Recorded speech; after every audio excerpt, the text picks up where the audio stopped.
thank you guys for a really phenomenal job and report. And I hope that you all had a chance to spend a lot of time with it. I'll turn it over to you.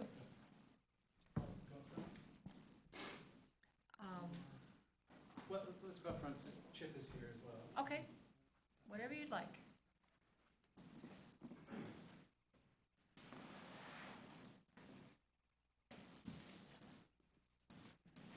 Hello, friends. How are you?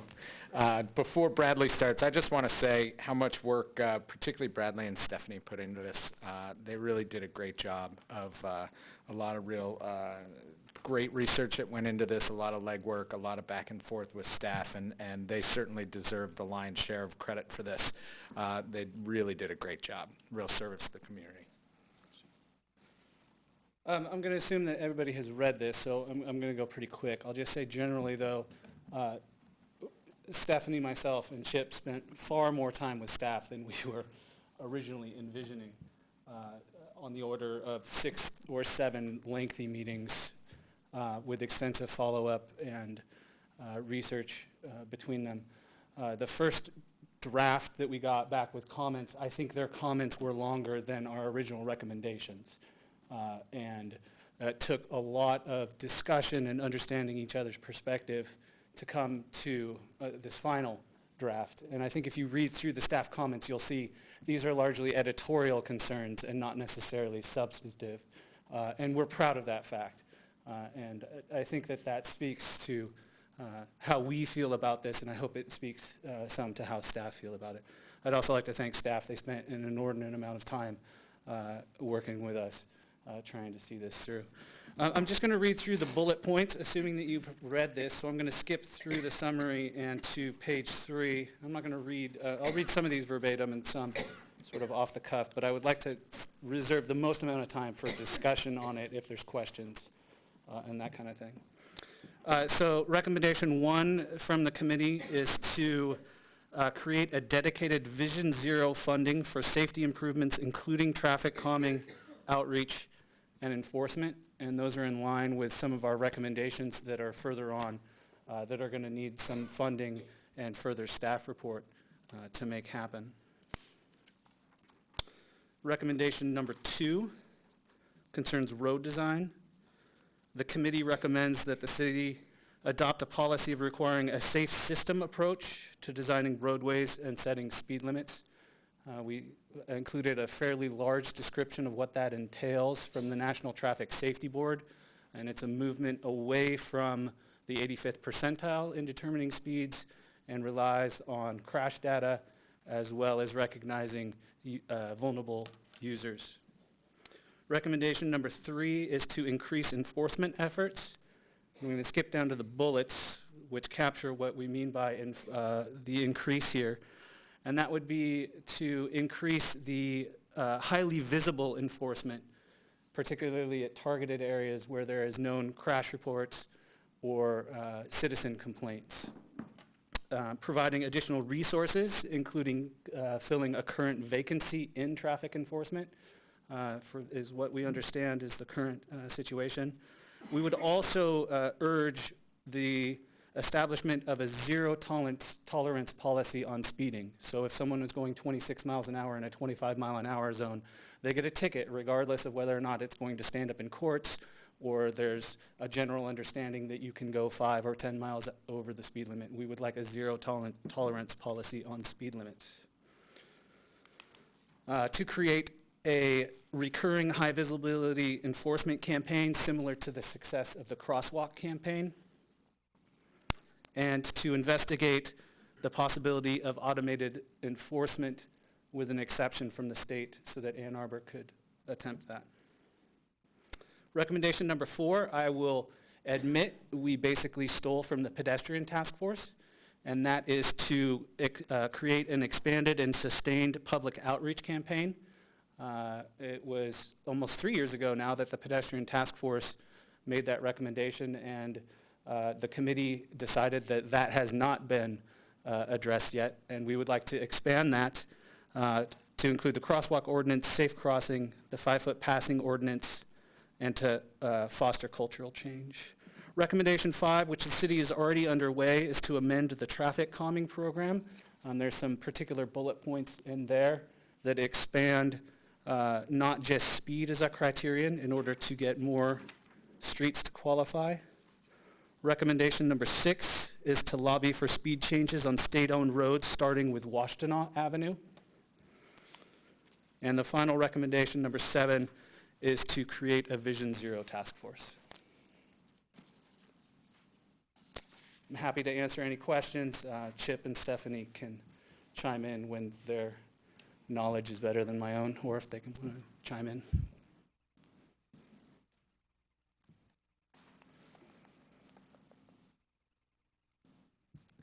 All right. All right. While the commissioners are thinking of their questions, I would just, on behalf of staff, congratulate the Speed Reduction Committee on pulling together this report. I would echo what Councilmember Smith said, in that it was a tremendous amount of work and effort of the committee members, and we saw huge strides throughout the process, and Bradley's absolutely right. There was a lot of back and forth between staff and the committee members, and I think that we have achieved a product that reflects that level of effort that was put into it, and that staff's comments, you're correct, are minimal and largely editorial. We did not see major concerns with the final report that's been produced. You know, I would just add a couple of points to some of what Bradley went over, and I think some of the biggest, we were assigned the task of figuring out whether to recommend that we adopt a 25-mile-an-hour speed limit on every road in the city of Ann Arbor. And after all of our research, we decided that is neither practical nor particularly feasible. However, we didn't just stop there. We continued going. I think that a lot of these recommendations are borne out by things that we hear, not me as a city council person, but all of us as citizens in the conversations that we have across the city about what I would call kind of common sense approaches to vehicle, bicycle, and pedestrian interactions. But the one I really want to focus on, and I do want to give staff a tremendous amount of credit for where we got to as a result of this process. And I realize that at times, philosophically, staff comes at engineering solutions from an engineering standpoint, whereas we come from it from a user and a pedestrian and a people standpoint, and those are often at odds, seemingly. But I think the big recommendation takeaway that I take away from this study is recommendation number 2, which is the road design, and that's the recommendation that we adopt a citywide policy of using safe systems to design roadways. And I think we have some tremendously talented staff working for us here at the city. I believe that this body making such a recommendation to City Council would allow us to adopt that as a formal standard, and I think that would further improve the way that we design and construct roads moving forward, so that we are not so dependent on this 85th percentile standard, which I think everybody at this table recognizes doesn't work for pedestrians. So there's a lot of research. I encourage you to take a look at all of the sources, and again, Stephanie and Bradley and staff really went above and beyond on this report, and I'm excited to see a recommendation come to council from this body. So as far as process goes, I think that what I would see next would be to have an action plan of some sort.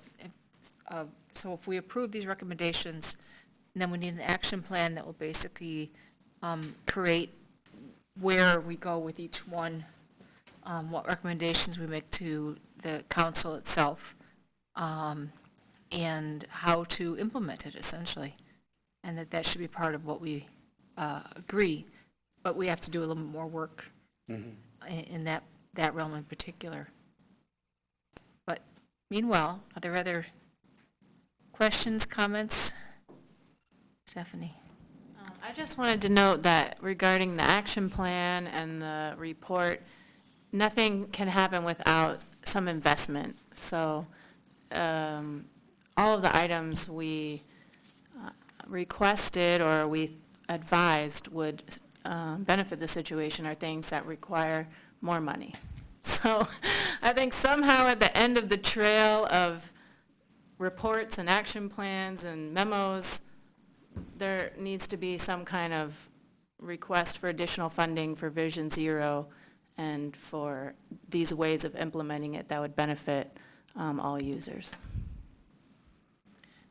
And some of that we can ballpark, and some of it we just have to hand off and say, yes, give money.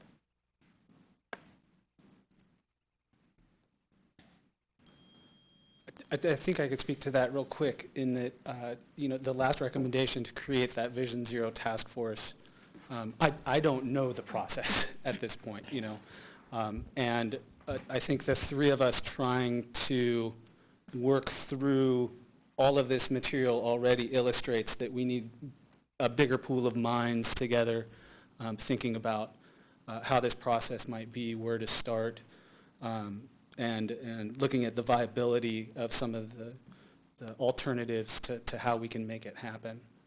But I know all three of us really want to make this happen. We're quite proud of the recommendations. So. Hopefully more than just three. Let's see 3 hands down here. Thanks to the Speed Reduction Committee. It's a really thoughtful set of recommendations. Indeed, the one that appealed to me probably the most was the second one, the road design one. I want to get a couple clarifications on that.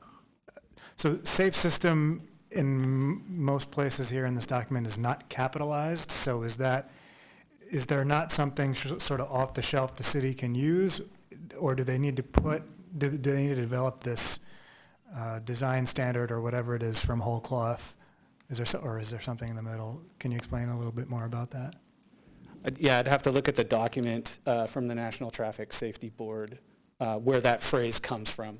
That's the phrase that they use to identify how they go about setting the speed, how they recommend setting the speed parameters while moving away from the 85th percentile. I don't know if it's a capital S on that. So I'd have to look some more there. Okay. But they do highlight that this is largely used in Europe, so I think there are off-the-shelf protocols for setting speed and that kind of thing. But so it's a system for setting speed limits, or is it a system for design of the street itself? both. Oh. It's both. Yeah. It's, to clarify a little bit, it's a system where you're deciding how fast you want traffic to go and then designing the street to constrain traffic to that speed effectively. It's a context-sensitive approach to designing streets. Okay. Hi. So, with regard to the prior question, which addressed resources, I think it's important to recognize that the upcoming city transportation plan update will be a Vision Zero focused approach, and what that will become, in a way of speaking, is a template to prioritize the types of investments that we're going to make. So not only is there the opportunity for additional resources, and those needs to be identified, but the the emphasis from a policy as guided by our planning will orient us from $1 to be oriented in that Vision Zero approach. And that's planner speak for saying the monies that we already have budgeted for transportation can be rethought about through a Vision Zero approach, and that our planning process will guide us in that direction. So I look forward to both continuing conversation about additional resources to do even more than we're currently doing, but also to be able to guide some of the underlying resources. Now, pothole repair funding will still need to go so that we maintain a certain level of the system, but there are investments that we make that we could reorient the priority around a Vision Zero framework once we have that framework in more detail through the planning process. So is there a specific motion that you would make, or that, what you would like from the commission at this point? I don't think the committee has discussed specifically. Okay, You know, I think from my perspective, sitting on council, you know, council's expectation is that we get recommendations from you. I think there's some very straightforward, quick things that you could do that you don't necessarily have to vote on this evening, but should certainly vote on them in April. The recommendation 2 in particular, and the Vision Zero task force, I think, you know, as we're getting into budget season, we also wanted to hear a little bit more about the recommendation, you know, that this commission would be advocating for enhanced public engagement, outreach, and education. That all has a dollar figure attached to it. We need to know that that's a priority coming out of this commission. You know, I would say that if you're not prepared with a resolution to adopt this and forward this on to council as a whole document, standing behind all of the recommendations in here, that you work tonight to make sure that next month you have something that you can get on to council. But as we're already in the budget season, I think time is of the essence to provide some recommendations to council. I am guessing that we may be prepared to accept these recommendations, or at least vote on a motion of that sort. There's nothing here that I don't agree with, so it's pretty easy. You see a hand over here? Yeah. Thank you. I think absolutely dollars are attached to these either explicitly or implicitly, and we can't stop pushing for those. And in the budget season, this is a great time to push for those measures. There are things in here that don't cost dollars that I think are more straightforward. And so I'd love to see, you know, prompter follow-up from this body and then council to establish things like a Vision Zero task force that may be involved in planning processes to create a framework. But unless there's more discussion, I'm happy to make a motion. I'd say go for it. Okay. So I would move to accept the recommendations of the Speed Reduction Committee and forward them along to City Council and the City Council Policy Committee. Is there a second? Seconded. Any further discussion on the motion? Do we want to make some of the largely editorial edits that were recommended by staff? I think most of their edits from their memo were pretty straightforward, but I think was good feedback. Could I offer a potentially friendly amendment? Please. And forward along with them and as a memo, staff's recommendations. I think that's a little cleaner process, yeah. Great. Okay? Motion maker and second agree with that. That's good? Yes. Okay. Any other discussion on this? Then I think we're ready to vote. Is everybody clear on what the motion is? Okay. Then all those in favor? Aye? Aye. Any opposed? Any abstentions? Congratulations.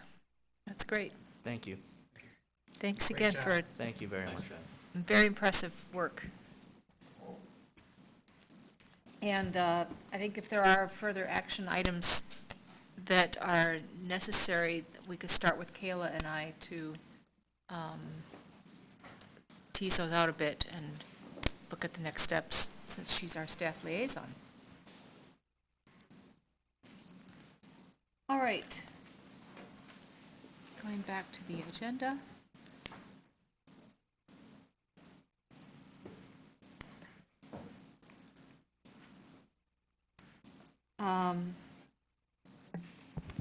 Okay, now we have the Downtown Development Authority ready to do a presentation. It's the majority of our audience. I never never knew that this moved before. I didn't know until just now. Yeah, that's great. Thank you so much for giving us your time this evening. My name's Amber Miller, and I oversee the street projects at the DDA.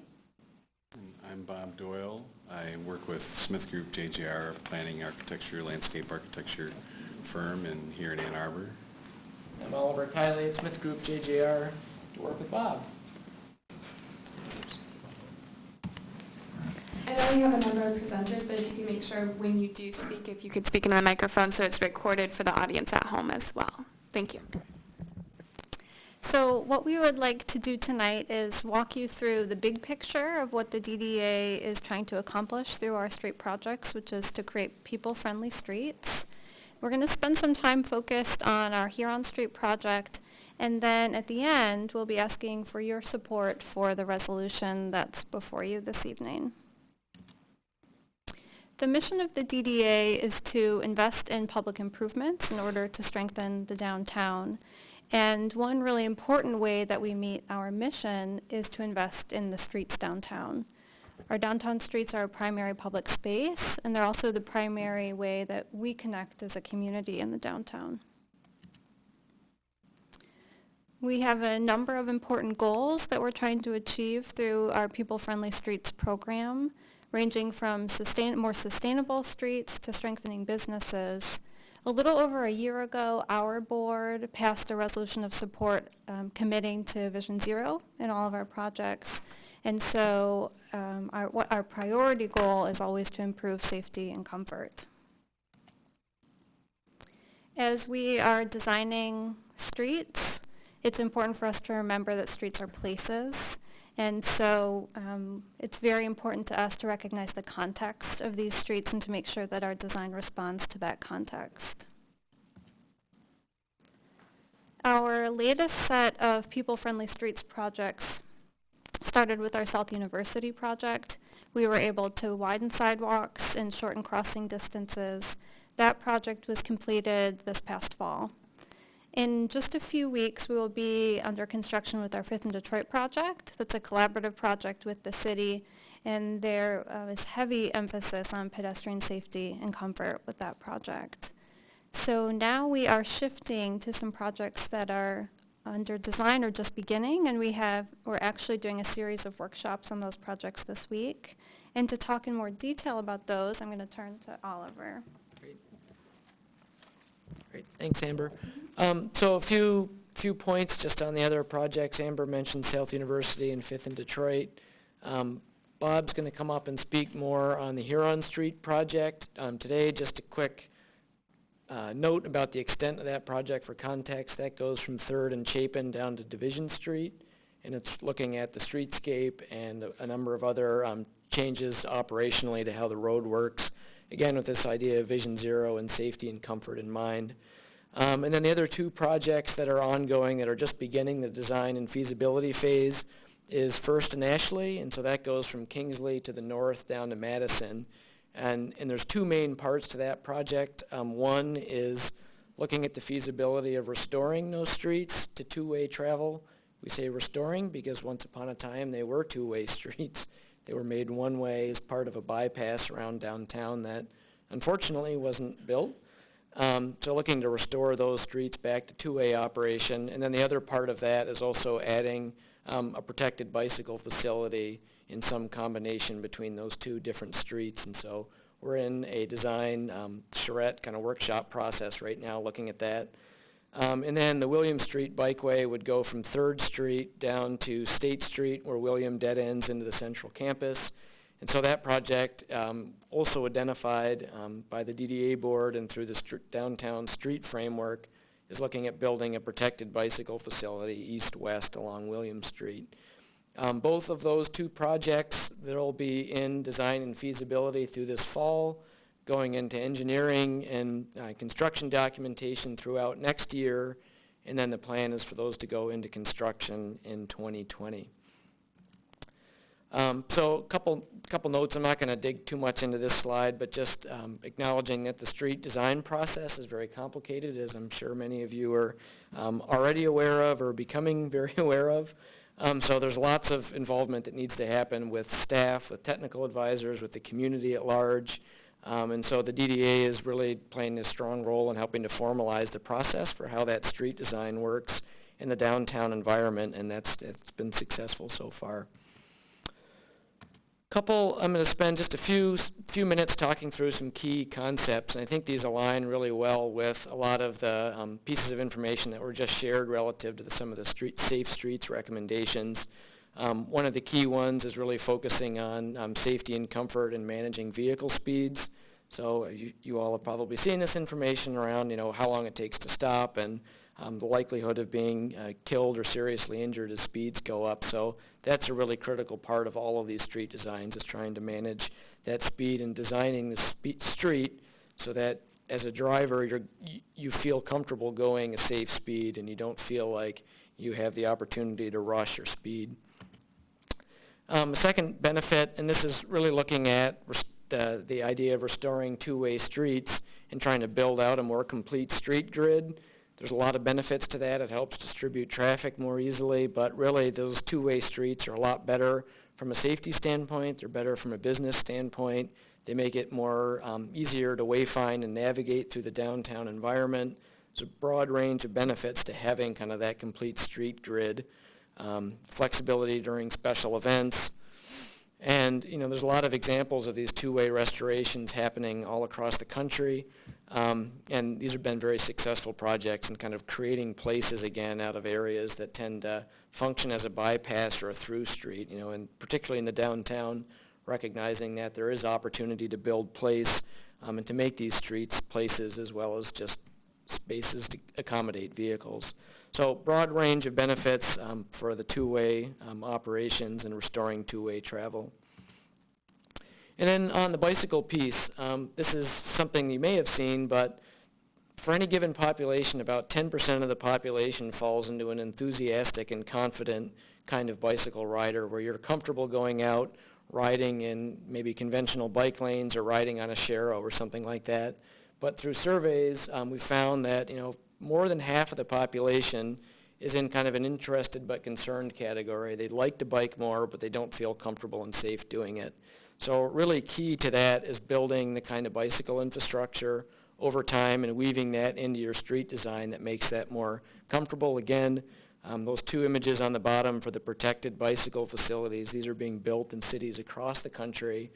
There's a lot of standards, a lot of design guidance, a lot of best practices around how these can be designed and implemented, and we're seeing great success in these in other cities around the country. So this is, I think, the next step for Ann Arbor in starting to look at how they can tap into that broader range of bicycling and, again, do it in a safe and comfortable manner for that broader range of users.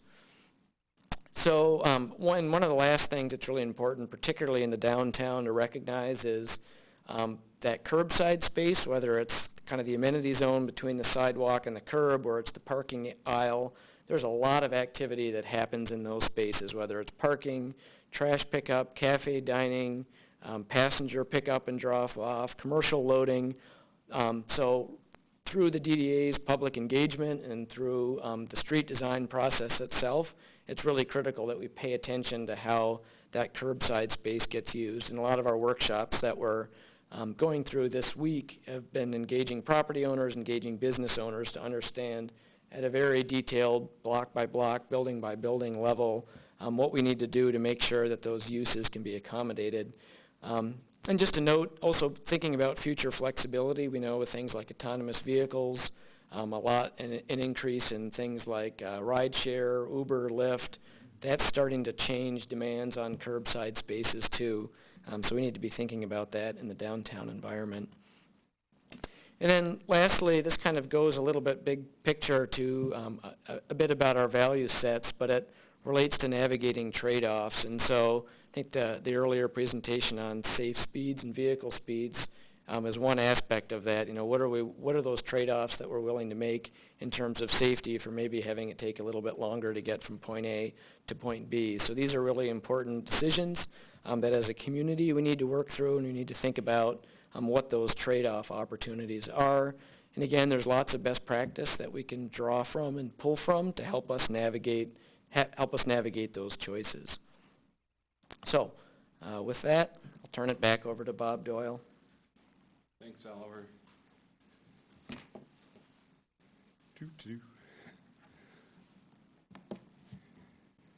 When we started looking at Huron, we began with referencing the documents that the city has adopted for its streets, and in particular for its downtown streets. And one of those documents is the Downtown Street Design Guidelines. And we, as part of that effort to create that Downtown Street Design Manual, we looked at different functional emphases on different streets, as well as the context around the street, how people were using it. And Huron Street was designated as a vehicular emphasis, probably one of the few streets in downtown that was given that emphasis. But, as we all know, that doesn't mean that we're going to throw up our arms and say this is only for vehicles. It has to be safe and comfortable for other users as well. We also looked at the non-motorized plan and considered, what if Huron had a focus on bicycles? Or what if Huron had a stronger emphasis on non-motorized travel in general? In fact, even though we helped author the Downtown Design Guidelines, we sort of threw the book out when we started the project and posed those kinds of what-if scenarios, and then did a number of traffic studies to test, what are the parameters within which we can design within.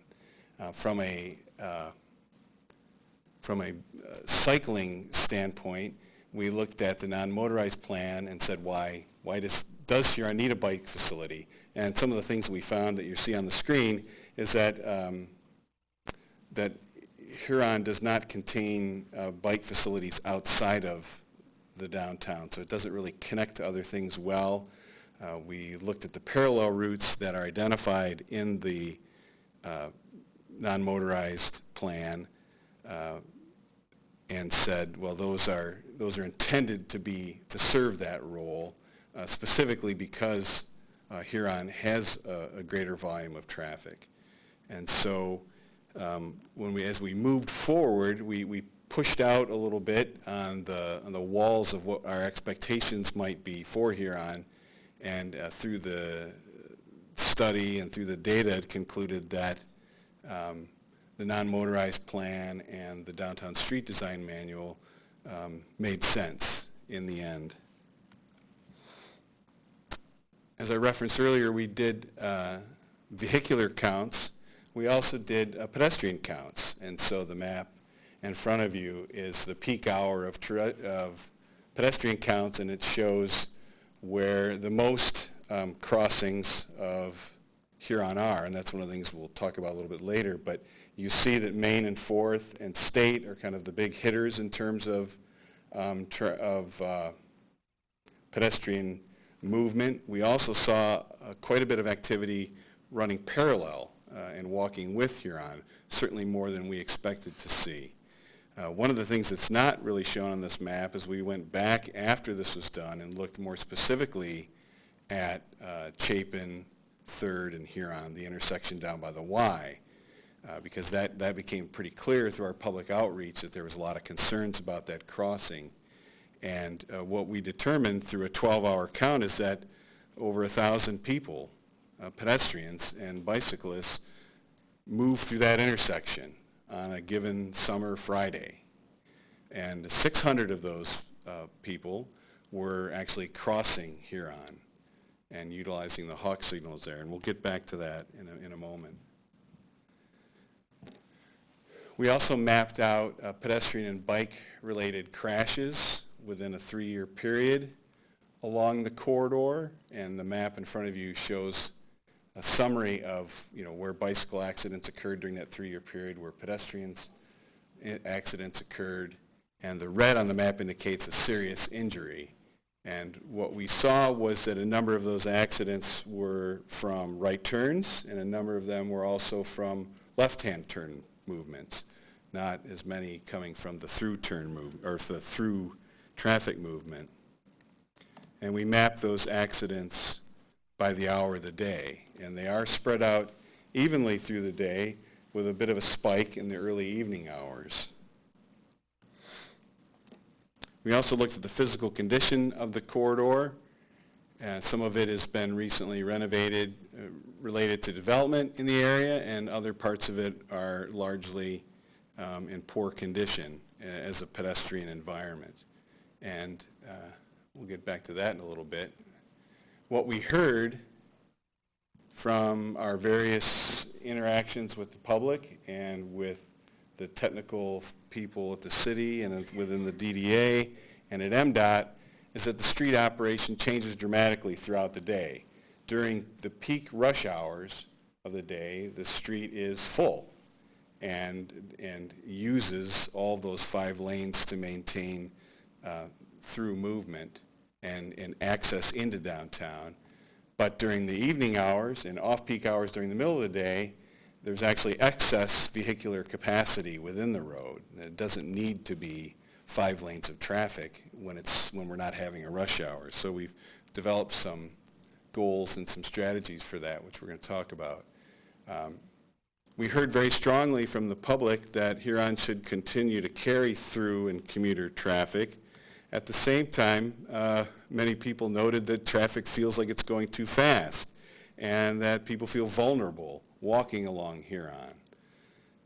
The crossings feel unsafe and unpredictable, and in fact, many people noted even this morning at one of the shred sessions that it becomes a dividing line between the two halves of downtown.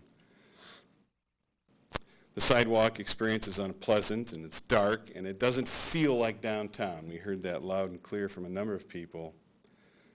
We also spent some time working with the RIDE, and they expressed a position that said if we just do some minor tweaking of the corridor, it could be much more usable for them for transit.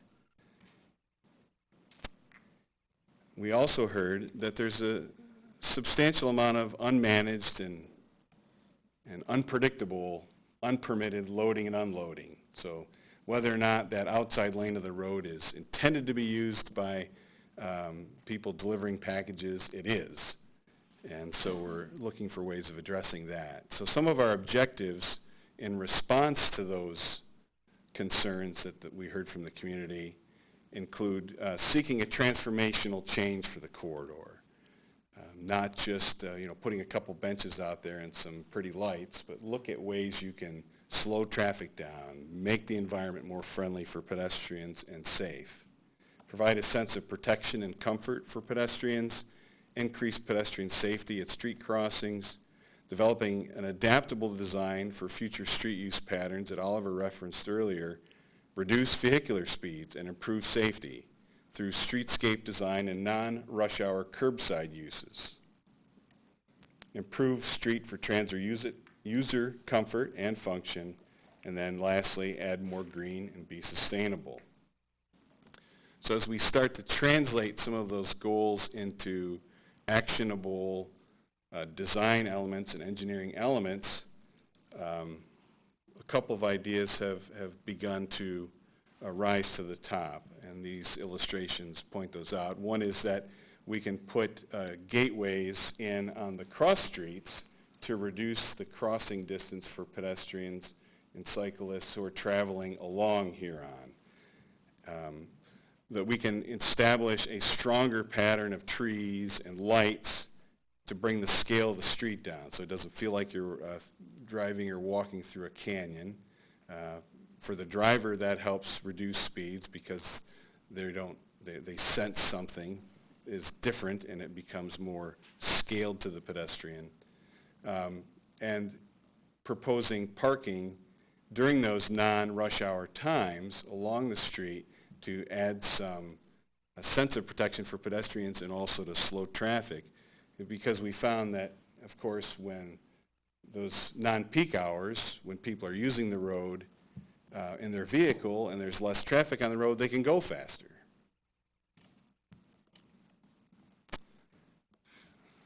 improving pedestrian comfort along the street, and that was a big part of the ride's concerns, is that their users, their riders, don't feel comfortable waiting on Huron. So how can we make them feel welcome as users of transit along Huron? Part of that is signalization, which we'll talk about in a minute. And then lastly, adding planters and creating that sense of separation so that as you walk down the street, you don't feel quite as exposed. One of the most significant recommendations that we're making in trying to move forward is this idea of the non-peak hour, non-rush hour, parking. Because as you, not just simply for the sense of, hey, we need more parking, we're downtown, but really it's more about how can you feel safe as a pedestrian, and how can you, as a business owner or a building owner, feel like you have sidewalk you can use. And so you can see in the two images the difference between feeling exposed when traffic is right next to you versus having that line of parked cars and trees and lights and other typical elements. So we're flipping the coin a little bit, and rather than saying that Huron is a street that has to carry all this traffic 24/7, and maybe we'll have some parking at some parts of the day, we're thinking of the street as a street you can park on, except during those rush hour times. And the traffic volumes indicate that that's feasible. We looked at a number of case studies to see what other communities were doing, and were they able to make this a successful approach. And it has been done in a number of other communities. The 3 case studies listed here were documented and have been in place for the last 8 years, where they've been using the street for parking in non-rush hour. Most of these examples, or all these examples, are actually carrying comparable amounts of traffic, even more traffic. Of course, the example from Washington, D.C. is a 6-lane street, so it's carrying higher volumes, but proportionally comparable to Huron. Some of the lessons that were learned from the communities that have undertaken this is that you need to have community input right up front to determine what the needs of the street users are and the stakeholders who are conducting business or have an institution along that corridor. Is it for drop-off? Is it for loading and unloading? Is it for parking or other curbside uses? You can, part of that lesson learned is that you need to have a dedicated enforcement strategy because, in order to open the street back up for that rush hour, part of that has to be that you have those lanes available. And you also need to monitor it over time and watch how traffic patterns shift and change. Each of the communities said you can expect an adjustment period for the users of the street. It doesn't, unveiled the first day and everybody's happy with it. But they also found that there's long-term acceptance of it is quite strong. It did increase pedestrian activities in the communities that have adopted it. They did note, 2 of the 3 noted that the on-street parking only during off-peak hours was not compatible with bike lanes on the street because of the unpredictability of it and where do you stripe the bike lane, et cetera.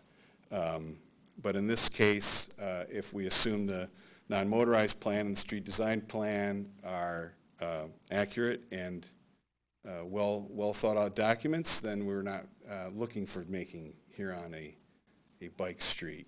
The parking was well used in each cases. The impacts to vehicular traffic have been, the typo, non-existent to limited in each case. And in some cases, they even noted that despite the fact that there were very deep concerns about what it would do to the traffic, they tried it and it functioned considerably better than they expected. It did increase development investment and interest in business along the corridor. One of the key parts of working with the communities is to identify what that timing is. So we're looking at what are the peak hours of traffic and when is that off-peak time that we can put traffic or put parking on the street. And we anticipate working with the city and working with business owners along the street and other community stakeholders to establish that time, that set of times. So this is just an example of how you might approach this flexible lane use, whether it's in blue and it's loading and unloading, or it's yellow for parking, or it's transit in red. There are multiple uses for that curbside. We're also looking ahead at what impacts are anticipated related to autonomous vehicles and increased mode share shifts. And what most prognosticators are calling for is there will be fewer single occupancy vehicles, fewer gaps, increased use of transit, which all of these would lead you to conclude there'll be fewer, or traffic will flow more easily on the streets. But there is a counterpoint to that, which is that there's an increased demand for that curbside space to drop-offs and other types of uses. So we would anticipate that whatever was implemented in 2019, if we're so lucky as to get this proposal moving forward, that is likely to evolve over time. Other traffic recommendations for the corridor include no turning on red at the intersections with Huron to improve pedestrian safety and comfort, adding a permitted and protected signal phase at 5th for the left-hand movement from Huron onto 5th, so that it is mirrored with the signal on Division, which has that. So that would allow pedestrians greater predictability, drivers greater predictability, and it's actually one of the key elements that the ride sees as being important if they were to use Huron for additional transit. We would want to optimize signals for pedestrians, including looking at increasing pedestrian crossing times and pedestrian-led signals. And then lastly, a signal improvement at Chapin and 3rd.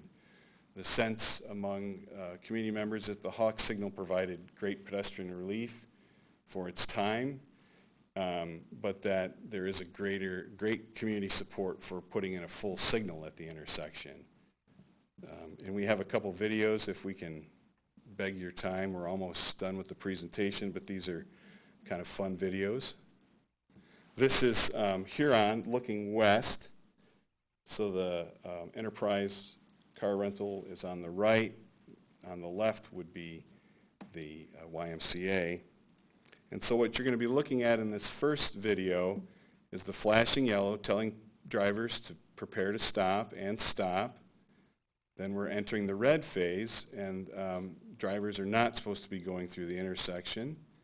And then we're seeing here a pedestrian crossing while cars are making multiple illegal left turn movements while the red signal is on.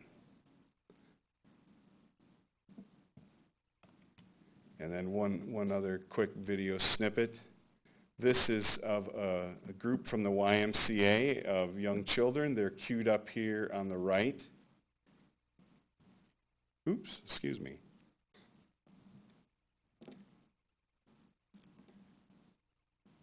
So we're entering the flashing yellow. So far, nobody's running it. Oh, that's too bad. And here we go. The children are getting prepared to cross. And there's cars still going through the intersection. And you'll see the children are actually scrambling and running across the street. I think someone referenced a cartoon of ducklings, moving quickly. But these are the kinds of things that we think need to be fixed and are recommending to MDOT that this become a full traffic signal. So last slide. Some next steps for Huron is to seek input and concurrence on the traffic reports that have been prepared with the City of Ann Arbor and with MDOT. So we're getting ready to submit something to MDOT. And MDOT, we've met with MDOT several times at this point about the overall package of improvements we're suggesting be made, and they are open to considering them. One of their suggestions or requirements actually is that we seek approval, or at least in concept, of these ideas, particularly for the on-street parking, and then before they will take the study into advisement. And so what we're asking you tonight is the next step in helping support that application to MDOT. The DDA has approved a resolution. You have a resolution in front of you, and City Council will be considering a resolution, I believe, in April.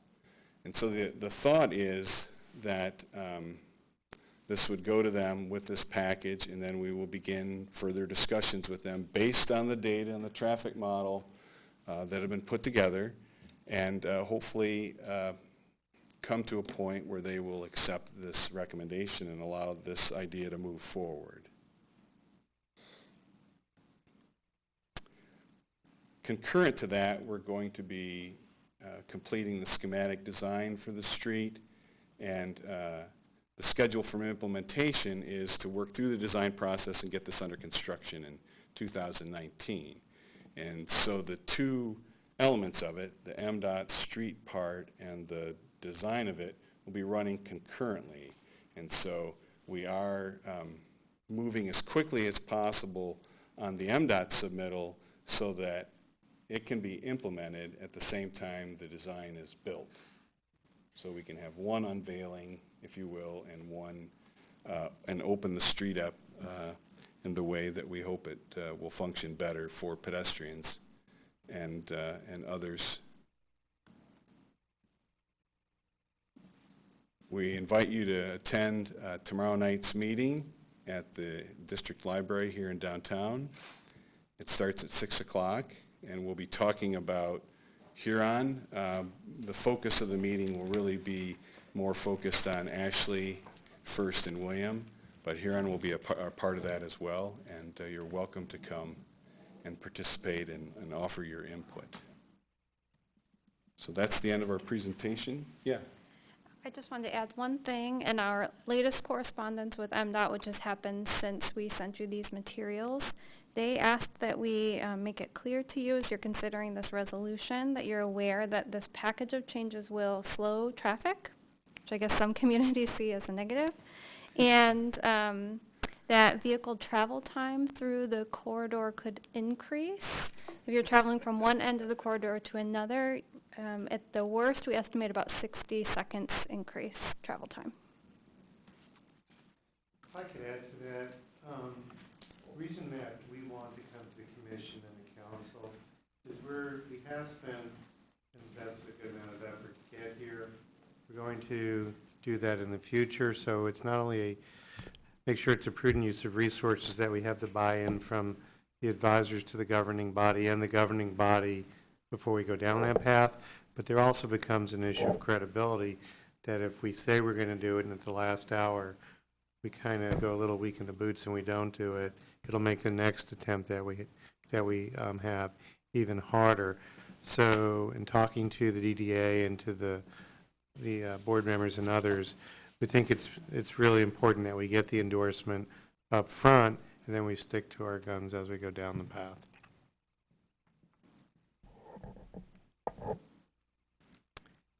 Right, so we have a resolution on the table.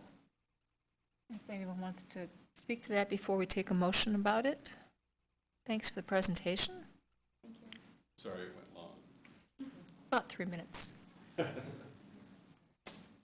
for questions Yes. prior to that? Yes. That'd be appropriate. Yes. Thank you, by the way. I think this is a really important issue for the city. My question is about the actual physical scope of the Huron project. Third to division, is that right? That's correct. Why then and did you mention before that the most number of crossings happen at State Street? Yes. The most number of pedestrian crossings Yes. happen at State? Yes. My question then is, why does the scope of the project not include the State Street intersection? Amber, do you want to? Given that beyond that, the pedestrian crossings at Thayer and Ingalls behind the Rackham building Right. are extremely well traversed and have a high volume as well. I suppose that is my question in a nutshell. The inclusivity of the State Street intersection.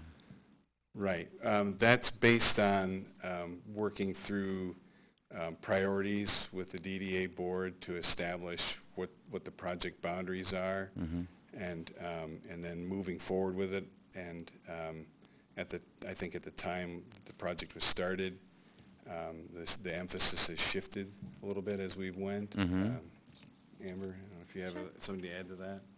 Yeah, so to note, the DDA district on Huron goes from 3rd to State, so it doesn't extend beyond State Street.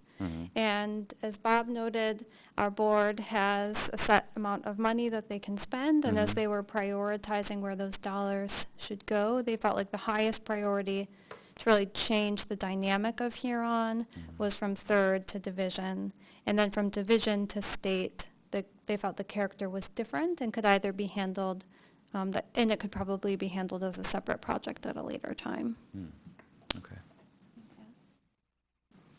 Yes, I'm Susan Polly, so I also work with Amber at the DDA. I would add only one thing, which is when the dialogue with the DDA took shape at a retreat about priorities, the primary focus of the conversation was an emphasis to the western end of our district. A lot of the undeveloped, the empty parking lots of downtown are in that general area. And so Huron Street began as a dialogue about how to encourage pedestrian-oriented excellence in the development in that section of downtown. So it was really more of a focus toward the western end of it. This is also why it's done in concurrence with First and Ashley. It's also why the DDA is also looking at the Ann and Ashley garage. There really was more of a focus more westward in how we could encourage the kind of development on those properties that today likely would not have that first floor active use if we hadn't had that focus. Which is not to say your point isn't spot on, and looking to the east on Huron as a second project, it certainly could be in the near term. We absolutely would agree with you. I have a related question and a follow-up to that. So the one thing I was kind of enthusiastic about the plan was there's currently, as you know, always a car double parked in front of the Graduate, if not a couple, so that lane almost doesn't exist anymore anyway. So I was like, well, great. If they could make it parking or a 15-minute loading zone or something, you're dealing with a problem that we already have, and that's the one block left off. And so it seems like we would benefit a lot from creating, and then in general, creating some loading 15-minute zones and not all parking spots to deal with this increasing problem. Well, we can certainly take that. That's really great feedback, because the area then to the west, we're also looking at sidewalk improvements, but certainly roadway improvements could certainly be moved forward all the way to State Street, even if we exclude the sidewalk improvements. Thank you.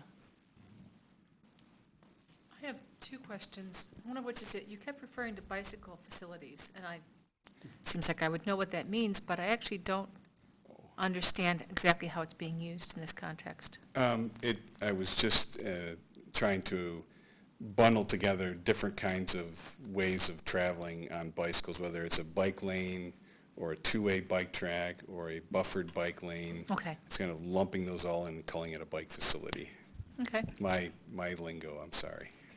And elsewhere in the report, it refers to William Street, saying that this is a street that is people of all abilities and bicycle abilities can easily traverse. And I've been wondering for a couple of years now, actually, why William Street is being emphasized rather than Washington, for example? Because I know as a bicyclist, I avoid William Street at all costs until I got my electric bike. As I can't make it up from 3rd to Main Street on William at all easily. So it's late in the process, but I've just always been curious why William Street, the most difficult to bike lane, bike street, it was chosen. Yeah, Oliver, you want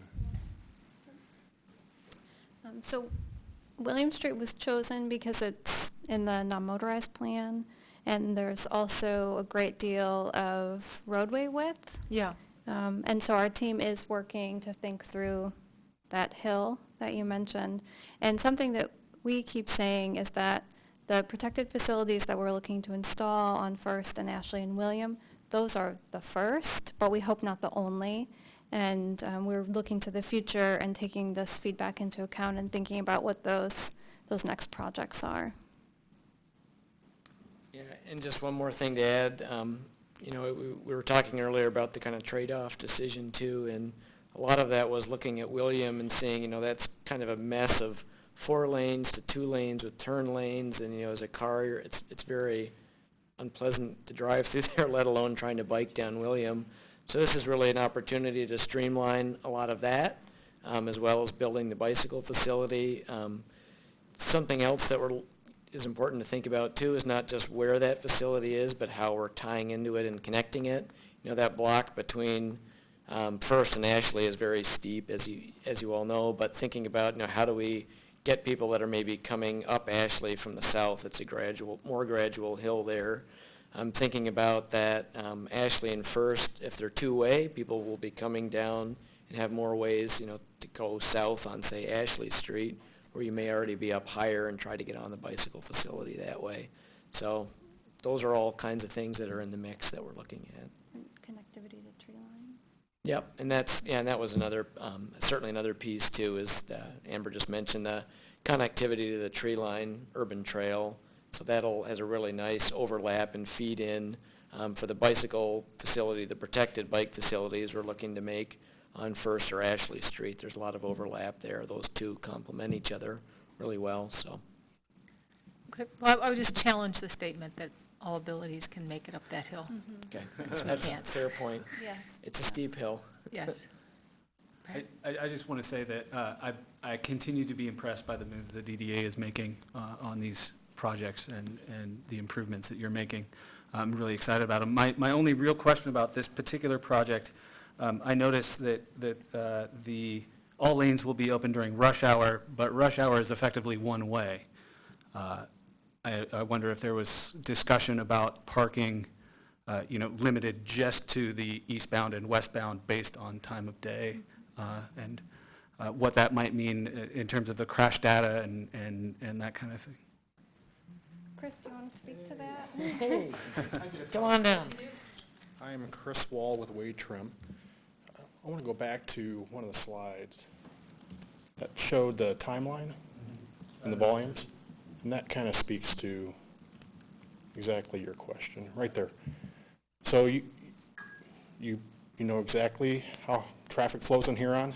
There is some directionality to it in the morning and in the evening, and that's what these two bell-shaped curves, kind of the curves represent. So eastbound is that orange-yellow line, and the westbound is the blue line.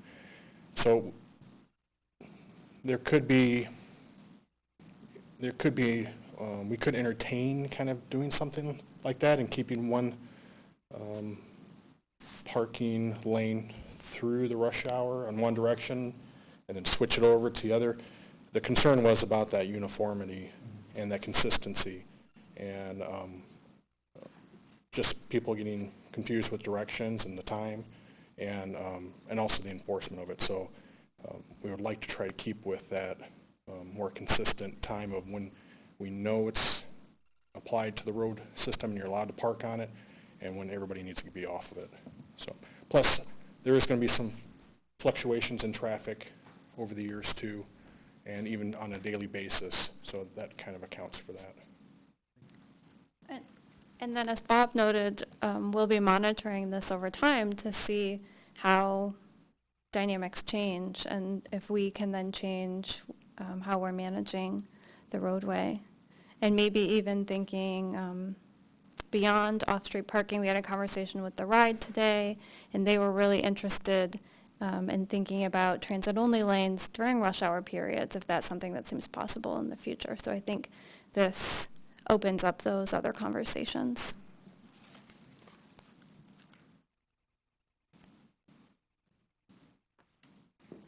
Are we? Thanks. Most of my questions were answered. Thank you all. I had a question about, I think I know the answer to this.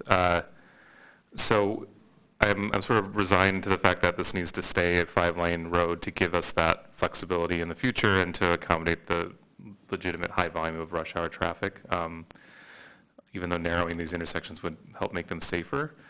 So one thing I note is that at the intersections where here it intersects a one-way street on one side of the street, there's no, you don't need a turn lane. So are we looking at potentially putting islands in as a pedestrian refuge and to kind of make the street feel narrower in the design? The turn lane is certainly underutilized. Right, yeah, there's places where we don't need the turn lane, right? So, Yeah, the answer is yes. Okay. We are looking at that. And in the context of what streets will be, what's the term you use, Oliver? Restored to two-way.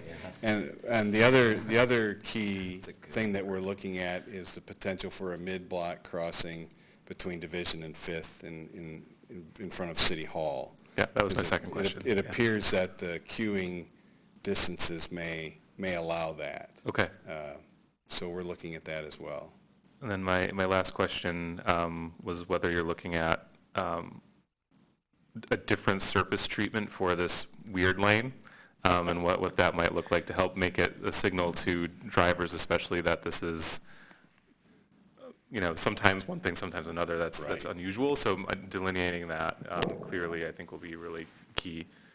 That question has come under some serious debate amongst the team, and at this point we're showing it as the same materials for a variety of reasons, including maintenance and long-term longevity of different paving joints and how those degrade over time. But one thing is certain is that we know we want to look at different ways of striping it that are atypical from a usual parking T, so that it does call itself out as being different. And the other element of that is the use of signage to make the parking allowance very clear, so that drivers know when their car needs to be relocated. Great, thanks. And yeah, I'm very excited about this, and I think you've all done a great job. I was able to attend the session on Monday, and we had this conversation, but I wanted to get it in front of everybody. I'm very, very happy to support the resolution tonight. Which is the time that we have, but another comment, yes. Yeah, I wanted to ask a couple questions related to interactions with AATA and transit service generally. I guess one from a short term and one from a long term. You guys have talked about it a little bit. I just want to get a little more color to what you guys said. On the face of it, repurposing a travel lane during non-peak hours seems like a pretty reasonable, perhaps inexpensive way to repurpose that and then keep the space available for a further repurposing later. In the short term, what have they has AATA talked to you about what, how to make, not have a negative impact on travel time for a transit user? When you mentioned a 1 minute delay, for people in a car, the buses have to use the same space. Have they talked to you about how to address that? Well, we have had discussions with them about the proposal, and we need to have continued discussions about that, and that's one of the issues that will need to be discussed in more detail. One of the things that they raise as a concern is the predictability of the travel time as much as the length of the travel time. And so on Washington, for instance, right now, they're running into increased unpredictability. I believe that at least 4 and the 3 use Washington, and it's being used, as you noted, by bicyclists and by a lot of pedestrians and people seeking access in and out of the parking ramp and various businesses. So it's from their perspective, tipping the scale a little bit towards finding something that's more predictable. And that's the left turn signal from here on to Fifth allows them to have that predictability. And in our discussions, they've been a lot more concerned about the rush hour travel time than the non-rush hour. Okay, so I guess that brings me to my second question about sort of the longer-term improvement, where if we do have a dedicated lane for transit, that was music to my ears when I heard that was kind of being discussed. We're still going to have to deal with the fact that MDOT controls the road, and it seems like why we're only dealing with the non-peak hour is because there's probably a traffic study that says some volume of traffic is unacceptable if you close one of these lanes to traffic. And probably why you spent so much time on repurposing a travel lane for parking as part of your presentation. I'm just wondering what type of recommendations or policy things might you recommend if we wanted to make this process easier from a policy standpoint. That is, it seems like repurposing travel lanes on a state highway is fraught with a lot of bureaucratic and political challenges. If we're going to run into these same challenges 10 years from now, what can we do in the meantime, the next couple of years, to think, so that we can think about a way to change that dynamic? Go ahead.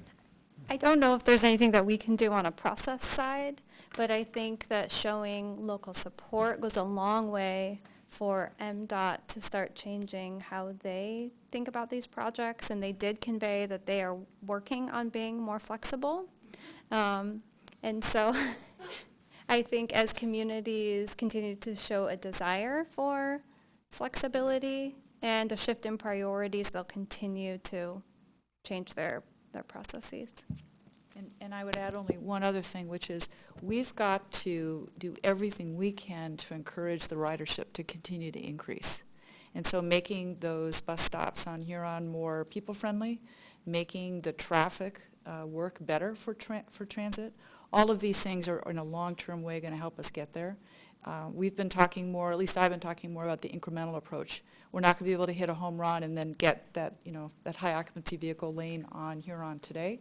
But if we can document that now that many more buses with that many more people are now on Huron Street, we begin to get closer to that because we've been able to document how many mode shifts have actually already been made. So I see this as a long-term game. I say we're going to wear them down, and I'm going to wear down our own community. So we get to a place of high occupancy vehicle lanes where we are prioritizing transit in a way that we aren't today. But I think we have to begin, and with an eye on our prize, work toward it. And this is an important way that the Commission and the Council and the DDA and all of us can begin to work toward that vision. So with respect to wanting to minimize time, we've got 2 more points over here. Mine isn't a question, so feel free to, Mr. Lazarus. Since we're doing things that are non-standard, what has MDOT said about maintenance agreements? This is a leading question, by the way. They have said that the city and the DDA will need to enter into a maintenance agreement. And who bears the cost? The city and the DDA. So as we look towards the future on Huron and Washtenaw, it begs the question, at what point do we go to MDOT and tell them we want to take the road back under local control? As we look at trying to improve transit and other means of travel on arguably what's the most congested roadway, MDOT would require us to take it back all the way, really from 23 to North Main. We're going to have to reach a balance in the future, long-term, of what's important to us from a local and regional mobility standpoint, and as we do things that are more and more non-standard. If they're not willing to come along as a partner with their checkbook, you know, at some point you say you don't get to make the rules if you don't bring the money along.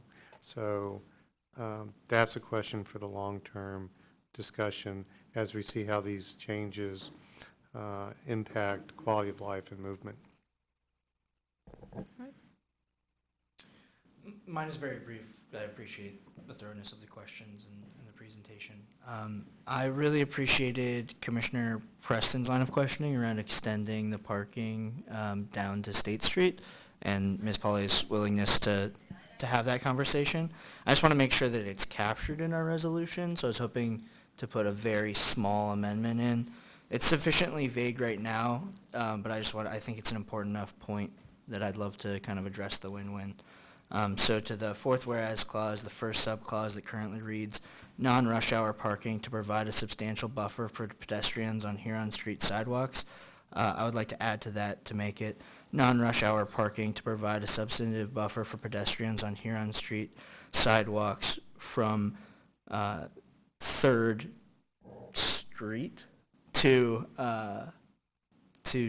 Division with a possible extension to State. Okay, we don't have an motion yet to amend, but we Can I move that? Sure. Thank you. I'd like to second that. Actually, has the resolution been moved even? No. Oh, I apologize. I now thought that's what you were understand your- moving, but- I now understand your critique. I could move the motion as amended. Yes. With an amendment. Yes. All right. I'll move the whole motion with an amendment, Okay, as previously read. and that's your second. Okay. And yes, indeed, I second that. So now we have discussion on the motion.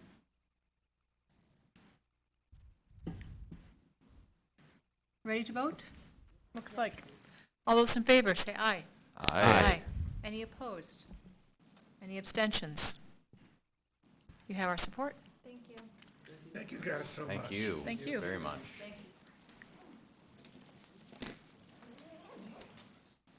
All right, then I'm going to move on to the next presentation, which is HSIP. So traffic engineer Cynthia Redinger will be leading our discussion about the Highway Safety Improvement Program. I will, on Cynthia's behalf, let everyone know she is dealing with laryngitis right now and will be speaking more at a whisper, but into the microphone where we're hoping it'll project loudly enough that you'll be able to hear clearly. So thank you in advance for your understanding and patience. Cynthia wanted to be here this evening regardless. 7 minutes is short, so. I agree, it is. I'm quite limited right now. Can I bring this up some?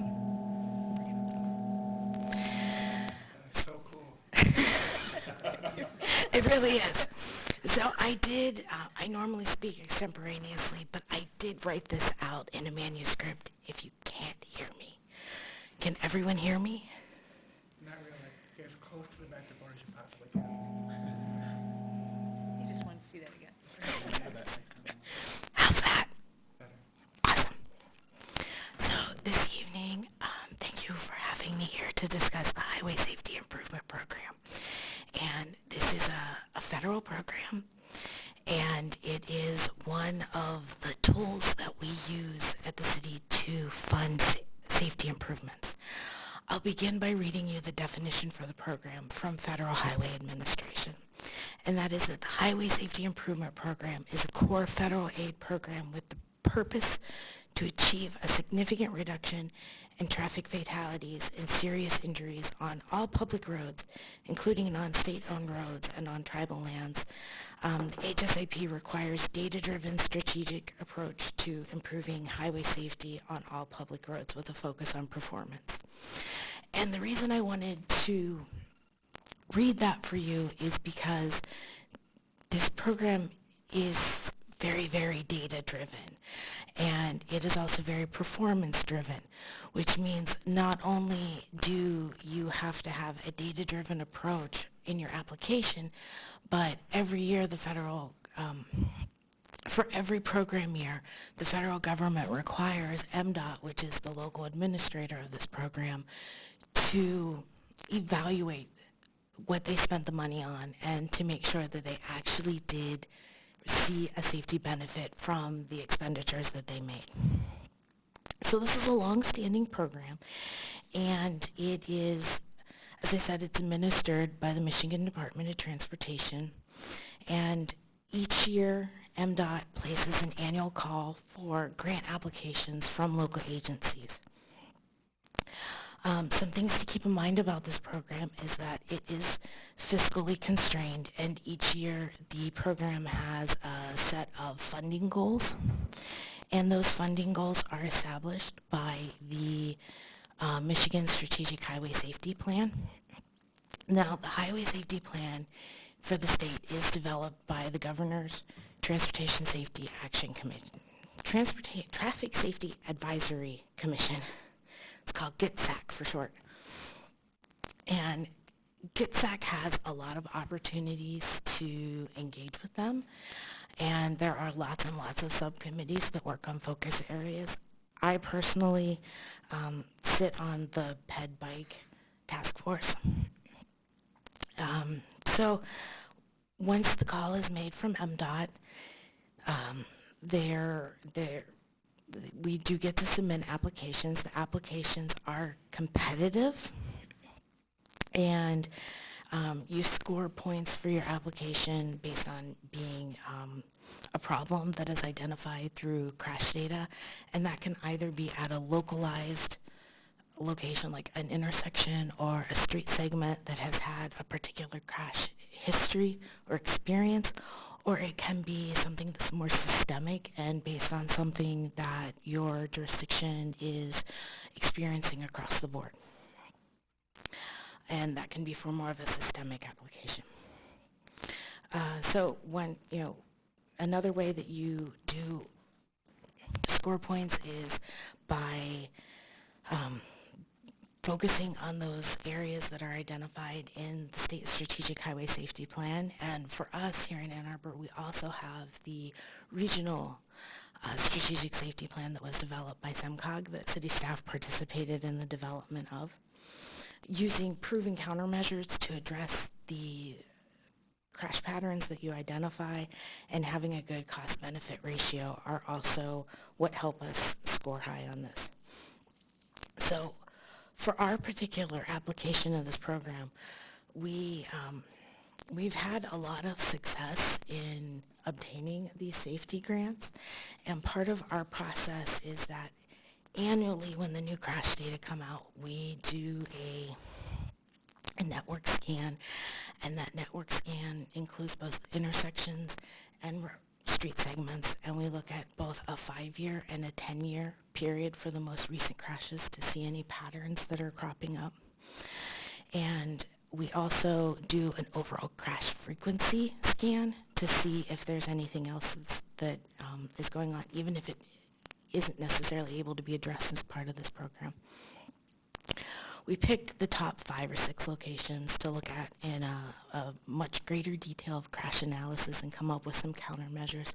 Then we get a group of city staff together from engineering and systems planning to take a look at these projects and cross-check them against all of our planning documents like the transportation plan and the non-motorized plan, and also to see if there's any project coordination that we can do that would favor one project over another.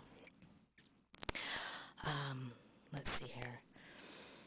Projects that we have put in that have been very successful follow that pattern of addressing those identified crash trends. We look for projects to fund through these means that are lower cost and have high cost to benefit ratios. So we look for projects that we can complete with our own forces if possible. We have put in a lot of pedestrian improvements that way, such as our RFBs. And we also, as part of that coordination, and finding projects that are successful, they're projects that we can find matching funding for, because we are required to provide a 20% match on these funds. So last year's applications were all funded, which was a first. We usually put a few projects in that we think are a little bit more of a reach. You know, we have projects that we're very confident are going to get funded through this program, and then we also put in some projects that are a little bit of a reach, and yeah, maybe we're very successful last year. We received funding for Fuller Road sidewalk and crossing improvements near Huron High School. We received funding for a pedestrian activated warning system out at Eisenhower and Plaza. And what that will finally end up looking like is a little bit in flux because of the rapidly changing conditions with the Federal Highway Administration. But it will be pedestrian activated. And we also put in an application for Jackson out near Weber's on the north side of the road for a curve where we're going to be doing some improvements to help with a run-off-the-road problem out there, and our first application for a road safety audit, which is an independent review of safety conditions. This is something that, this is the first year MDOT has funded these types of projects, and we're very excited to be in on that, and it will be for the area of State, at Packard, at Hill. So that whole triangle area, to get an independent look at conditions out there and come up with some good recommendations on what would be near, mid, and long-term suggestions. Okay, that's it. Thank you. Questions? Any questions or comments? Yeah. Thanks, Cynthia. Thank you very much. This might be a question more for Crescent, especially with your voice. I'm a little surprised to see the sidewalk extension on Fuller and the RFB move on this list, just because of the history of that crosswalk. And I know that there's been some folks that weren't happy about that potentially moving, and it looks like, well, I don't know. I mean, what state is it in, type of thing? Yeah. I'll try to back her up. Sure. Dave's got more of the detail than me, but I'll try to fill gaps in voice. After the crash out on Fuller Road, staff conducted a road safety audit of that location. And as part of that process, we developed several recommendations that were both near and long-term recommendations. And the recommendation that the team of engineers who looked at this felt most strongly about was to move that crosswalk to a location where it would have less conflict.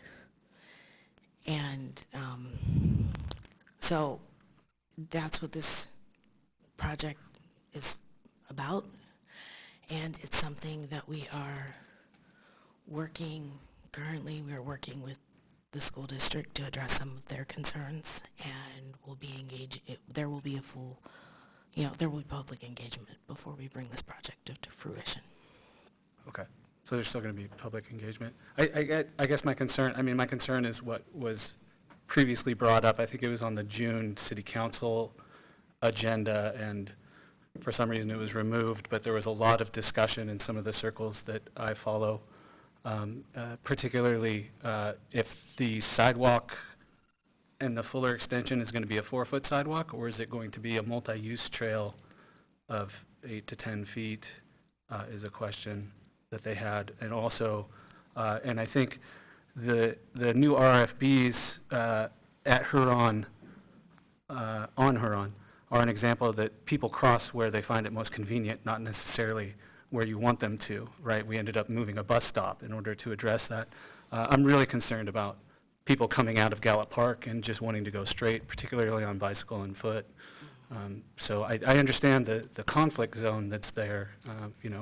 I'm wondering if a way to keep people from going into that right lane that they shouldn't be, it's not even a lane, right? They're just going around cars. That might be a way to address that conflict. But I think we can discuss that in the future, I guess. Any other comments or questions? Thanks again, Cynthia. You're Thanks for keeping us informed. Take care of yourself. All right. Take care of yourself. I'm actually feeling a lot better, but thank you. I just sound awful. All right, the next agenda item is to talk about Ann Arbor Public Schools non-motorized safety update. Are you our newest task force member, so still, or? Commission. Commissioner. I'm sorry, Commissioner, yes. Great. Okay, thank you. So I'm glad to have you get a Thank chance you. to talk to us. Yes, thank you very much. I sound really loud after Stephanie. I appreciate being a member of this group and also to be able to present what's happening within the district since I've been hired on in this position. And also, I just want to really say how much I appreciate the partnership we have with the city. It's been great. Stephanie is sort of my cohort out in the streets, and we're doing lots of site visits to our schools. And I'm going to report tonight, I think, in some changes that we've already been able to enact. Make sure I'm doing this right. So this position is a new position with the district. I worked for the district for 12 years in a different role, but had a lot of these responsibilities, and now I'm really able to, now that I've returned, to focus in the areas of safety, student safety and facility safety, because really our top priority is safety within our district, and then the teaching and learning comes, especially with our climate today. It's really an important thing for us to concentrate on. Really quickly here, I just want to go over what my role is. Besides our working with the city on the pedestrian and really safety at all on our school properties, our car traffic, our bus traffic, our bikers, our walkers, working in all that area and working with our schools on their Safe Route to School plans. I'm also involved in overseeing a soon-to-be education campaign we're going to be starting and coordinating with what the city's already done. And working with law enforcement, I'm also responsible for our training protocols, our safety training protocols, including the ALICE training. But today what I really want to talk about is our Safe Route to School plans and our assessments on our school sites. We work really hard to engage all of our stakeholders. Superintendent Janice Swift has asked that every school enact a Safe Route to School team, and we sort of use lowercase and uppercase when we talk about Safe Route to Schools. Every school should be developing or already have their Safe Route to School team. Some have gone after the state grants. And the city has been involved with one for a while on our A2 STEAM. This year we have a couple of mini grants that were just submitted, and those will be enacted with around Thurston and Lawton doing some education pieces. But we're hoping every year to increase the number, especially of our mini grants. Our keys to success as we're reviewing, especially our Safe Route to School plans, are how we build relationships, and I've spent a lot of time talking with many of you on the Transportation Commission and working with our community partners and our volunteers. We've been doing a lot of listening. We are evaluating, and we are actually bringing to some of our sites traffic safety engineers to help us really figure out. We're sort of in a limited area for a lot of our schools, and the amount of traffic is increasing. How do we deal with that in a very thoughtful and engineered way? And then really checking our results. Our first year, I've got my glasses on, our first year goal here, we are meeting and doing school site assessments. I will report on a few of those in just a minute. We continually partner with Ann Arbor Police as well as the city engineers. We also partner, we have one school in Pittsfield Township, Carpenter, so we work very closely with Pittsfield Township, and we are actually planning a potential extension, or addition, I should say, to that school, maybe making it a K-8 school in the near future, and providing communication safety information to our parents, our staff, and our students. We also have our own APS, Transportation Safety Committee. Many members from here sit on it with our city, and it's a great process and procedure for us to check what we're doing.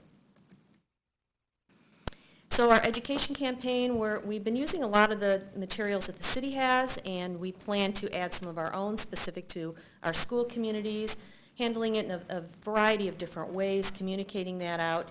And then we've got a great partnership with the Safe Kids program, Safe Kids of Huron Valley, which is operated out of Mott.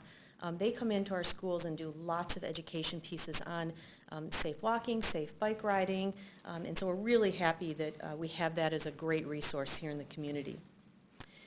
I won't spend a lot of time on this, but we are gearing back up with our ALICE training. ALICE is our intruder training that we do for our staff members, and we're doing refreshers right now, and then in the fall we'll be training staff that have not yet been trained in that, and the police department is our partner in that. So let me just go over a few of our accomplishments so far. One of our big ones, we've spent a lot of time out at Huron High, and we have been successful at moving the bus stop locations because we were seeing very frightening every time. I was out there seeing students, many of our students take the AATA and they get off and then they were crossing mid-median. It's dark out in the winter, and so we were really successful of getting those bus stops moved on both the northbound and southbound lane. The southbound lane, the kids were actually getting off on the other side of the entry area. There's no sidewalk. They were crossing this two-way incoming traffic. It was just really, frankly, a nightmare. And so just moving those bus stops, we've seen just a great increase in safety. Students are using the crosswalks. This past week, is it this week, Stephanie? Time's flying. It was the day daylight savings started. That's right. We had Stephanie and some volunteers from A2 Transport came out there and were just very kindly reminding students to push the button. They still seem to be challenged sometimes in doing that. And when the weather breaks, we'll be seeing, I think, more pedestrians as well, so maybe get out there again and do that bright and early in the morning. But I'm really encouraged to see the students taking on responsibility and doing what they need to do to cross there in the mornings. We are in the middle right now, actually this week, of doing a traffic study plan with OHM. We need to do some work on that property. We right now, just off of Huron Parkway, the morning is just a jam up of buses and cars.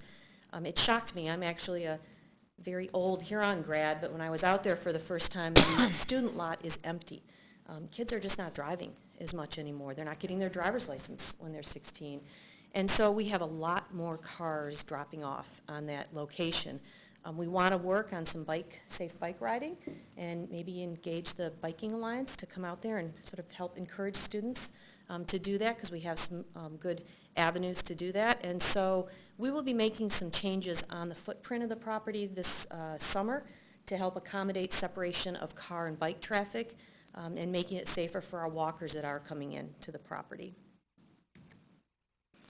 Another project that I'm really pleased to report, working with the city, we got some no parking signs up along Waldenwood, and those, I will say, they were mostly staff were parking there, and they were coming up right close to one of the major crosswalks there, and it really created a visual impairment. So working with the city, we had some, and the city council approved stop signs along that block of Waldenwood, and that's been a really good thing for us to clear that up. I'm going to be out there again tomorrow morning. We have a few more areas that we really need to address. Again, that's one of our schools that has a very high impact of car and bus traffic. Slauson is going to benefit from some water main work with the city this summer. We already have, in the green area, we have some no parking signs that the city put in that have proved extremely beneficial. We had a lot of cars, a lot of drop-offs happening there, and since the no parking signs were installed, it's really freed up that jam up. Having the bump outs that are going to be put in this summer, we think, and the three-way stop are going to really improve that West Washington area drop-off in front of Slauson. We are working with the city on looking at ways to sort of make it a little clearer and consolidate some of the signs that are on South University in front of Angel. There's a lot of different signs there. Some are pretty clear, but it's a little confusing, and we really want to use that area in the mornings and afternoon for drop-off and pickup, because if you've ever driven on Washtenaw, the beginning of school and the end of school, you see that real long line of Washtenaw trying to pull into Angel. So we want to get some of those cars off of Washtenaw and doing that drop-off and pickup on South University. We also relocated, the district relocated the stop sign coming out of Angel. It was on the opposite side of the sidewalk, and Cars were pulling right into the sidewalk, and lots of students, not only Angel students, but university students, were always having to sort of dodge the cars. And we've seen a great compliance with parents, which is what they mainly were, stopping quicker and not pulling into that crosswalk area. Clegg, we've just finished a traffic study with OHM on Clegg property, and we are going to really, I think, appreciate the calming devices that are going in along Blewett. We've made a few recommendations based on the traffic study to the city regarding some no stopping, standing, or parking signs, as well as some no U-turn signs right in front of Clegg. The amount of cars that come there and then do U-turns right on Blewett is just pretty amazing, especially in the mornings, but also in the afternoons. So again, we really need to clean up that area. A lot of education. We've got, unfortunately, we've got families parking right next to or on top of the crosswalks. So we're out there a lot doing reminders and education pieces. Thurston is another one of our, they've just have received a Safe Route to School mini grant. We had some, the city was really great, worked quick on some no parking signs installed at Renfrew and Prairie. That's the main exit point out of Thurston, and we were seeing, people park all the way up to the edge of Prairie, and that's where the crosswalk was, and it's just really congested area. We're looking for some future potential bump outs and some signage down further at Aurora and Prairie.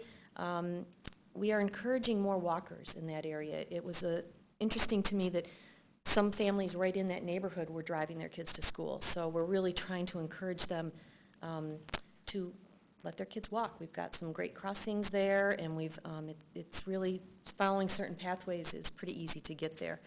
And those kids are going to be walking to Clegg as they go through into 6th grade, so we really would like to get them started. That's one of our schools where we're also doing remote bus drop-offs in the neighborhood, and the kids are walking in, and we're going to be instituting more of those remote bus drop-offs so that we can get some of those buses away from our driving traffic. A2 STEAM, that's a big one. We could probably spend a lot of time talking about all the wonderful improvements that have been made. They have a very active Safe Route to Schools committee, and these are some of the things that we're going to be doing in the near future. Some sidewalk gap replacements have been done. We're looking at some future upgrades coming out the entrance of Barton Drive, and again, utilizing the Peach and John A. Woods Drive area as a remote drop-off. Again, the traffic gets really, especially coming down at Taylor and Peach, it gets really jammed up in the back there. And that's a K-8 school that we expanded. And with all of the new development coming on that side of town and the traffic on Barton, we still have some concerns with that area and how we're going to address some of that. Dickin is another area that we have just recently been out to. I keep looking at Cynthia because we're out there all the time. And the city is going to be looking at making some improvements to some of the crosswalks at Waltham, Warwick, and Runnymede, where we have a lot of student walkers, and we just want to really make those connections into the campus area at Dickin much cleaner and clearer signage for families that are sort of dropping students off all around the perimeter of that campus. One other program that was I'm really excited about, and we're really anxious to do this at other schools, Burns Park started with an orange flag crossing program where at Wells right now, students are actually using, many times with their parents, but sometimes the students as well, at the crosswalk they're grabbing an orange flag and holding it way up high and crossing and then putting it in a container on the other side. And it seems to be working really, really well in alerting that traffic to stop. They want to do one on the opposite side of the school off of Granger, and we have a lot of other schools that are anxious to put these in place as well. We do have, Cynthia, and we have the police check those locations before we would do that, and we're just working with the city on an agreement so we can further expand that program. It's been pretty remarkable. Not one of those flags has been stolen. They've been keeping them out there, and so I'm really happy about that. It was a simple program, PTO funded, education with families, and they got on board right away. So I think that's going to solve some of our other problems that we have closer to the schools. Future site visits, we're going to be at Lawton, Mitchell-Scarlett area, and then in the township at Carpenter. We have some good problems for us to address in the district.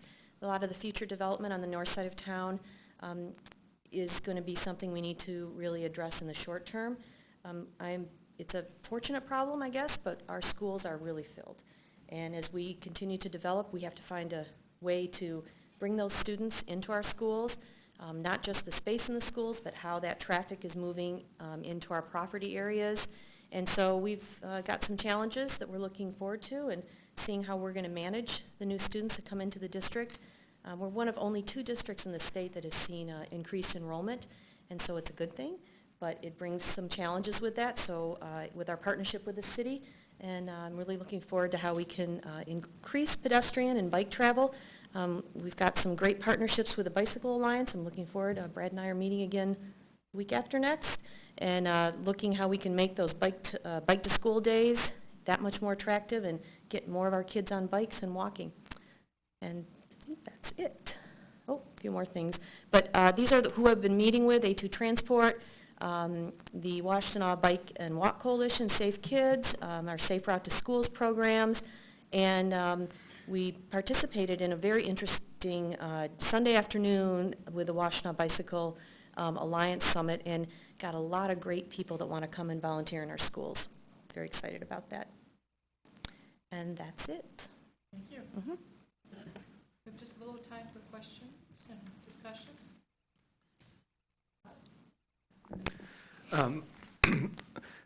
So I'm just curious how or if you try to measure the different modes kids are taking into school, and really looking at the reasons for that and the trends, because obviously all of these drop-offs and parents dropping their kids off in cars seems to be a theme running through. Single cars. Right. Yeah. So I'm curious, like, first off, how do you measure that at the schools? So as we're starting the new Safe Route to School teams in each of the schools, we've developed a survey, basically using sort of taking the Safe Route to School statewide survey and putting it down into a survey that we're using with each school. And in that, we're asking parents, how do they get their kids to and from school? What are the obstacles to doing different modes of transportation? What would make it easier for them to do that? And we're asking kids too. We start third through 5th grade at elementary, and then through all the other grades. And we're taking that data. We've just started doing that. We've got 2 schools that have just completed the surveys, and it's been really enlightening. A lot of parents are saying, we want our kids to be able to walk if we're in walking, but there's this corridor here that we think is too dangerous, and there's this area here we don't really trust because we think it needs to have, crossing guards, those kinds of things. So then we're putting all that and developing it into the plan, and then I'll be working with the city as we get those plans developed to see what kind of assessments we can do. Understanding there's not an unlimited budget, but what I'm finding is a lot of it is education, and really working with families and trying to encourage, walking trains and bike trains to get families. Eber-White is thinking about putting some electronic sign-ups for parents to be walking for their kids. We are able to, we do know how the kids are getting to school, and so this survey helps us confirm that. Because we have school of choice, we do have some kids that are coming from pretty far away into some of the schools they've chosen to, so that adds that unique problem as well. But I'm also looking forward at some point to expanding our bus pass program with AATA. I personally, this is just me talking, would like to get some of our middle schoolers on the AATA and some of our locations like Tappan where there's good service available. So we've already been having some of those discussions. Yeah, cool. I was going to ask about school of choice and what impact that's having, because that's obviously a challenge when you have people coming from all angles. You can't steer them onto buses even necessarily. Right. So, and I'm also just curious. So you mentioned a few remote drop-off options, and in one case you mentioned a bus drop-off. Do you do remote drop-offs only for buses, or are there also remote drop-offs for cars? And how do you make that decision? Because from my perspective, I'd rather have the kids who are taking the more efficient shared mode to get the better service and push the cars a little bit further away. Yeah. But I'm just curious how those decisions get made. So it depends really on the school community. At Thurston, they were really doing remote drop-offs for cars. And they were, in the beginning of this past year, they really did they did a video. Unfortunately, as the winter came on, it wasn't being used as much, so we're going to really reinvest in that again. But they divided up, they did I think it was kindergarten through second grade or kindergarten, first grade was a drop-off at the front of the school. And then dividing the grades up, one back off of Georgetown and off of, can't remember the name of the street on the back area, by grades. And but we need a little more incentives there. It started well and then it sort of petered out.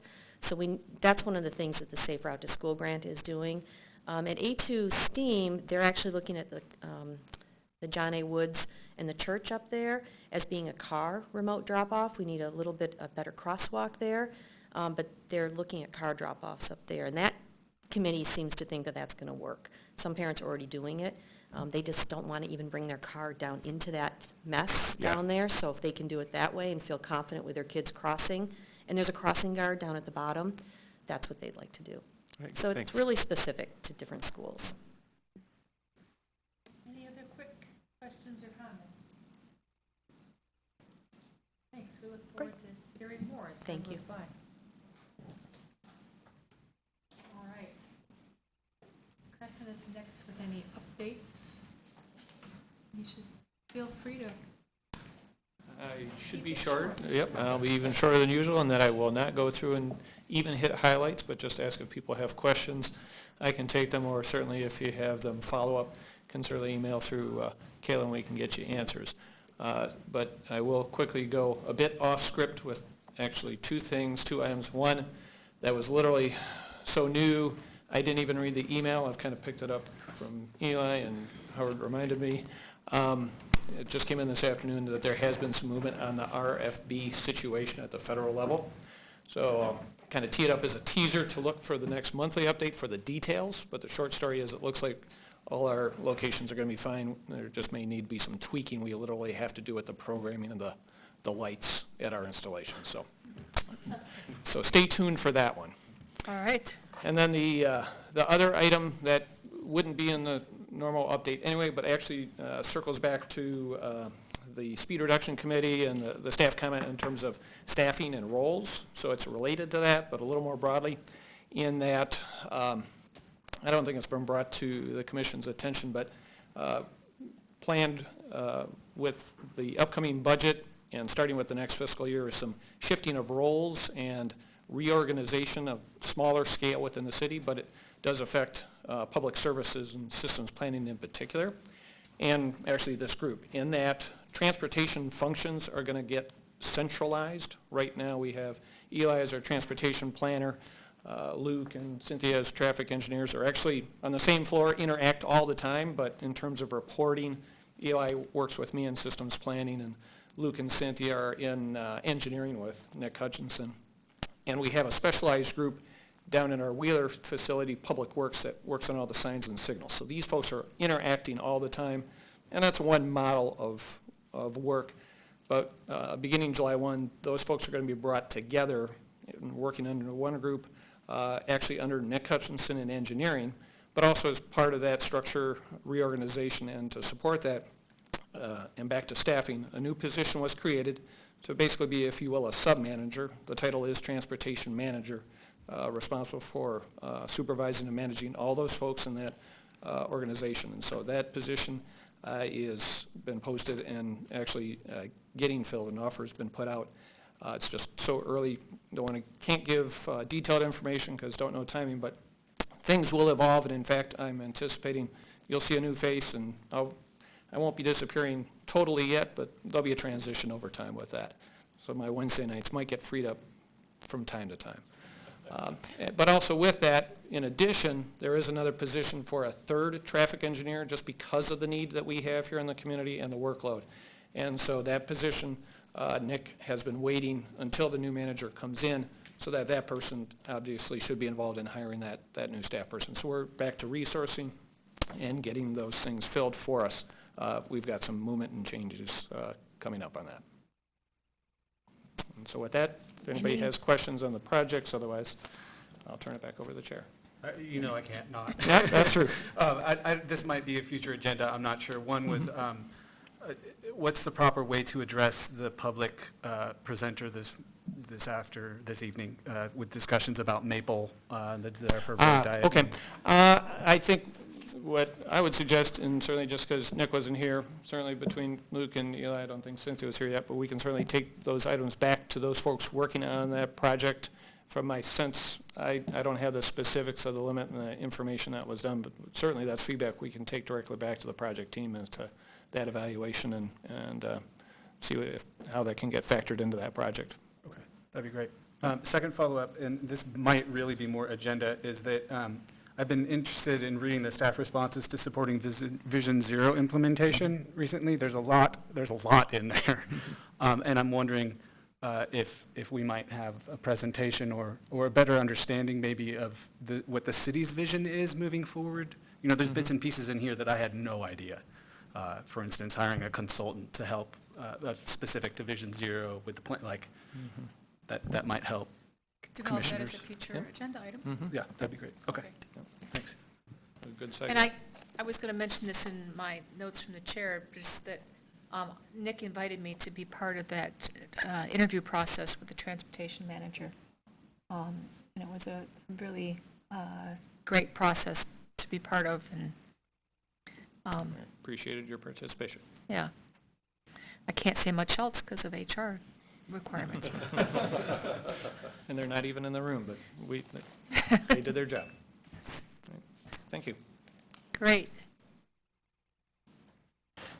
All right, then we have the other reports that we've read. We don't need to, there was no action or discussion for those.